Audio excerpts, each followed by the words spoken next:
That's why. See? I actually muted myself that time. Let me make sure. Alright, let me see.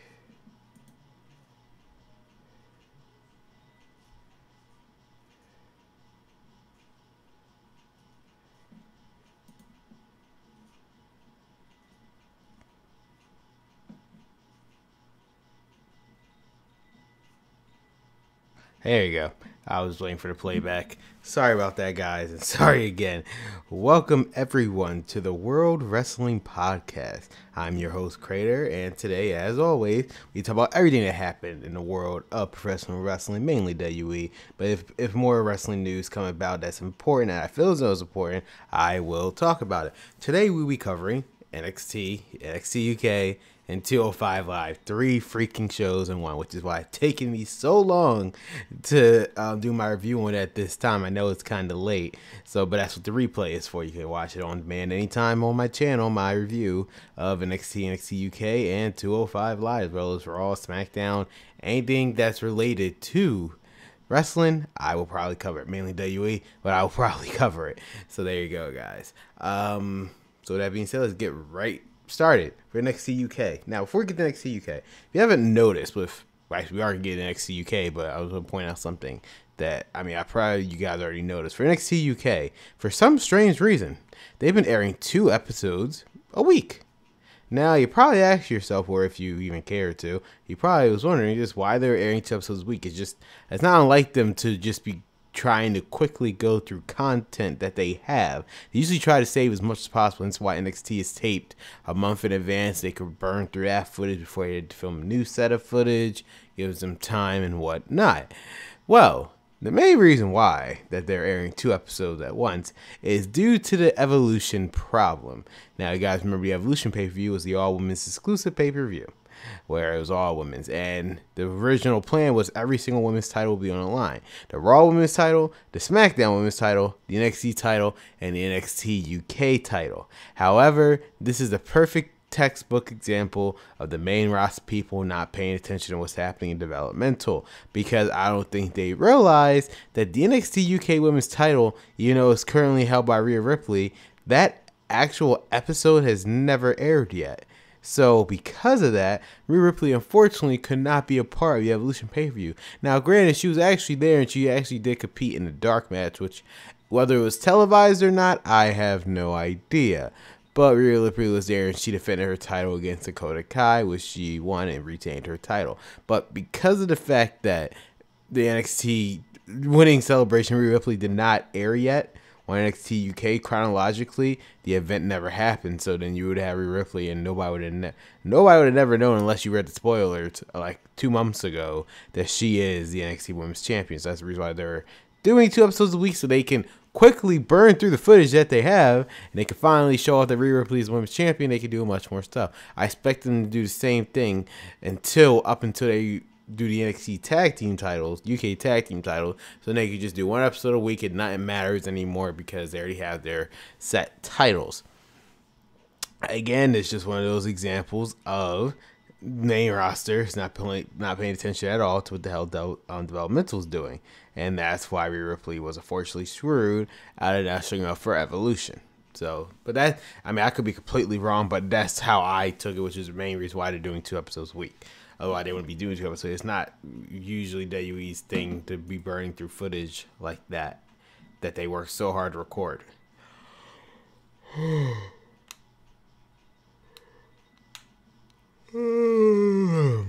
Sorry, the guy's kind of late where I am. First things first, let's review episode 1 of the November 14, 2018 edition of NXT UK. As I already said before, Triple H and Johnny Saint announced Torment to crown first UK Women's Champion. And here, let me pull up actually, I think I remember it off the top of my head. No, I don't. The main people, however, are Jenny, Toni Storm, Elisa Dawn, and Nia Samuels, as well as obviously the eventual winner, Rhea Ripley. So, and Dakota Kai, and I feel like I'm missing Zilla Brookside. And I think I'm missing one more person. Swear to God, I'm missing one more person. But regardless, 8 women. They'll be competing for the first ever UK Women's Championship. I believe it aired as a regular episode of NXT UK, so it wasn't like a pay-per-view or nothing, because right now they don't have that.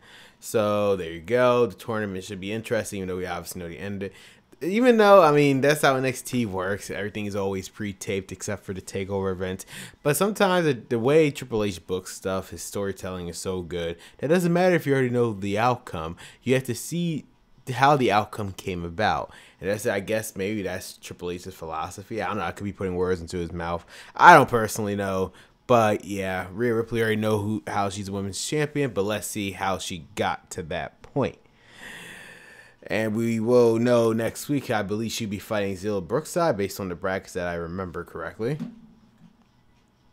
Yeah, Jordan Devlin defeats Sid Sakai. I'm going to be butchering all these UK names coming out from the UK. Sid Sakia. Sid Sakia is basically the jobber version for the UK audience of the UE. He's basically the UK versions of a jobber. And Jordan Devlin was obviously trained by Finn Balor. He made complete work of him. After the match, however, Jordan Devlin then decided, for some strange reason, to call out the freaking guy with the Lucha Libre mask. El Ligero. There you go. Ligero. I feel like they just call him straight Ligero now, not El Ligero. It's just straight Ligero. So they call him, and he called him out saying he's not even like a real luchador. He's from whatever state that he said he was in, or not state, just her part of the city of the UK that he's in, and people started laughing. I guess it was a funny joke. I'm assuming those two will be fighting next week. Actually, I'm assuming, I know they will because they announced that. Overall, I mean, it was a fine match. The guy's just a job. It was just pretty much enhancing Jordan Devlin and making him a threat. You had Samson Huxley, Joseph Connors defeating Amir Jordan and Kenny Williams. Now, they announced on the very first episode of NXT UK, both Tyler and Church 7 have revealed that they will be having a pair of NXT UK tag team titles eventually, and they want to be in a hunt to title.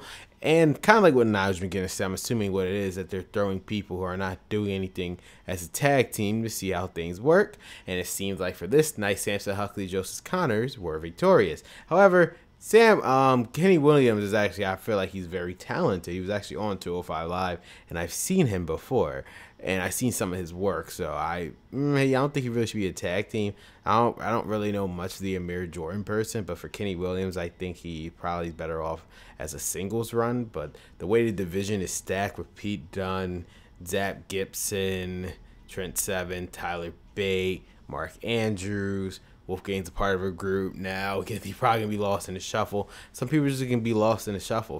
Flash, Morgan, Webster, they're all going to be lost in the shuffle. So I guess the tag teams are kind of their best bet right at the moment. Then you had Tyler Fate defeat James Drake. James Drake, if you remember him from that one-off appearance from 205 Live when they headed to the UK for their tour. Tyler Fate beat him, and I mean, it was a fine match. I mean, James Drake, I don't really know much about the guy besides the fact that he was that one-off appearance. I just personally haven't looked up his record. So, when for Tyler Bray, I guess you just build momentum to him. Eventually, him and Trish 7, I'm assuming they would have to be the number one NXT Tag Team Champion. I don't think there's any other team that can do it besides the Coffee Brothers. But that's just me. And speaking of that, Wolfgang defeated Ashton Smith because of the help of the Coffee Brothers. Because again, Wolfgang aligned himself with these two for some strange reason. I don't know why. Is it because he's going old and he needs some backup, or I couldn't tell you, but he would defeat Ashton Smith, which I find. I mean, you have to give Triple H, they know how to do storytelling. Because you would have figured, well, where the hell is Mark Andrews, Flash Morgan Webster? They were with Amir Jordan last week in the 6-person tag. Well, they even said themselves they're done with the Coffee Brothers because they want to focus on winning the NXT UK title. Which, I mean, as a superstar, that's what you should always be focusing on, as the main title of the brand that you're wrestling in. But that's not for Ashton Smith, which is why he lost to Wolfgang. Let me pull up the episode 2 of NXT UK, because again, it's always 2 episodes every week for some reason. Again, we already talked about the NXT UK Women's Championship tournament. It was a quarterfinals match. Dakota Kai defeated Mia Samwells, and she moves on to the semifinals, I believe. It has to be the semifinal because quarter and semi. I mean, Mia Samwells, it seems like she's just one of those people. They said she's been here for over a decade. And based off the work I've seen of her NXT UK so far, it seems like Triple H specifically hired her just to put over the younger talent, which she is doing a very good job because she made Dakota Kai look very good. I'm not saying Dakota Kai is a bad wrestler, but I'm assuming that's what Nia Samuels is there for. But good job for her. Elevating Dakota Kai, should be facing either the winner of Rhea Ripley or Zia Brookside. I'm assuming their match will be aired next week.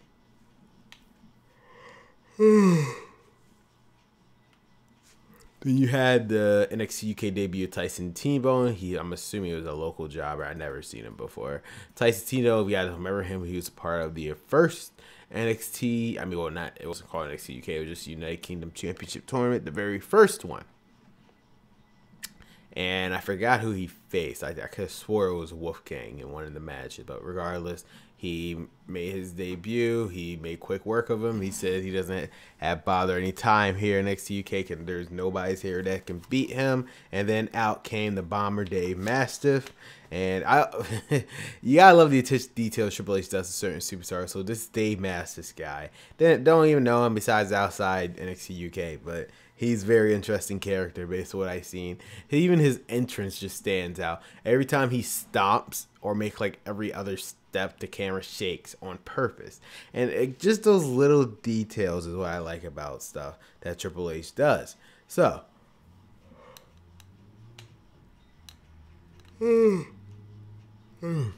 he made quick work of that jobber.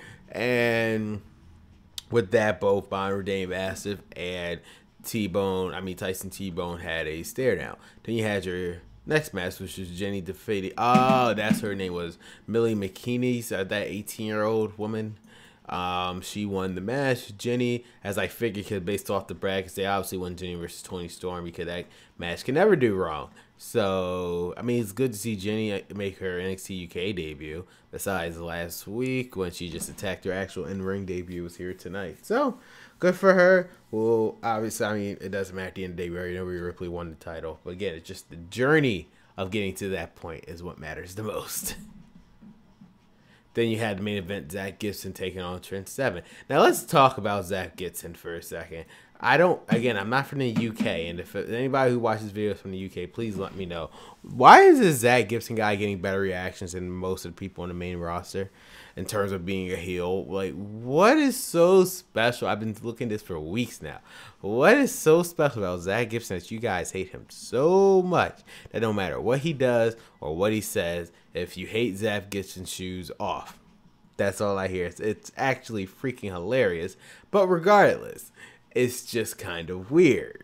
And that's the thing. But hey, what do I know?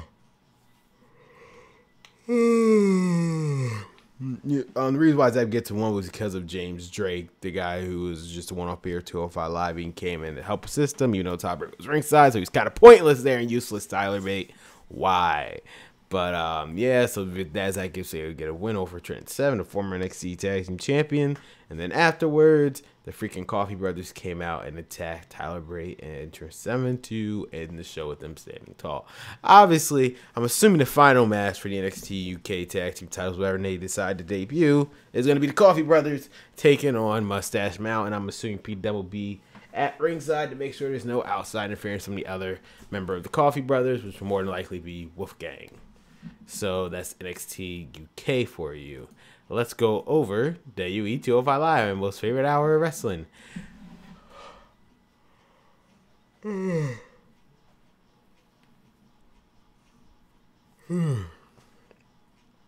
You had Drew Gulak and Jimmy Gallagher against Akira Tozawa and Brian Kendrick. Now, guys, in case you guys don't know, Brian Kendrick is actually a face now. Surprise, surprise. He turned face after Drew Gulak attacked him after saying they need no more of the weak links.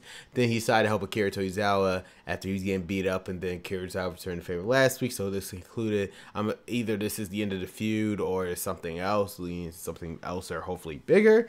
Drew Gulak, Jimmy Gallagher defeated Akira Tozawa by Kendrick. The match was fine. Again, the thing with 205 Live, ever since Triple H took it over, the match quality has been top notch. Either if it's the main event or not the main event, these matches have been top notch classics every single match. So good job, Triple H, even though Drew Gulak, Jim, and Jack Gallagher won. Then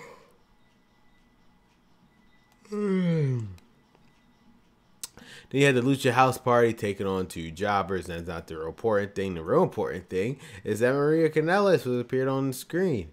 And the way Kalisto acted, it's like the first time you ever saw a girl before. But that's besides the point. Maria Kanellis said, again, we are still have unfinished business with you. Leave all three of you laying. And the reason why it didn't happen yet, because she's an equal opportunist. And because Grand Metalik is at home taking care of his child. He returns next week when he faces TJP. I'm actually very curious to see what the hell Maria Kanellis has in plan. I'm actually legit curious. What exactly is their plan? Who knows? Then you had Say Alexander versus Leo Rush in the main event. My God, this was a freaking... The main events of 205 Live usually outweighs every single main event every single week that Raw or SmackDown airs. Even if it is an actual main event, regardless. For some reason, 205 Live does way better numbers on YouTube than anything else I've seen recently for Yu-Gi-Oh! 5D. So there's that. Say Alexander... What the hell was I talking about Yu-Gi-Oh! 5Ds for? I just realized I must be half tired, guys. I'm tripping. Regardless. Say Alexander defeated Leo Rush. Now I remember what I was saying.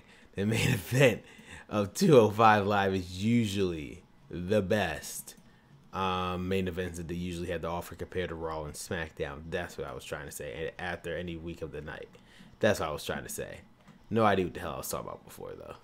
That was 205 Live. Let's get into NXT so I can go to sleep. Because clearly I am freaking tired.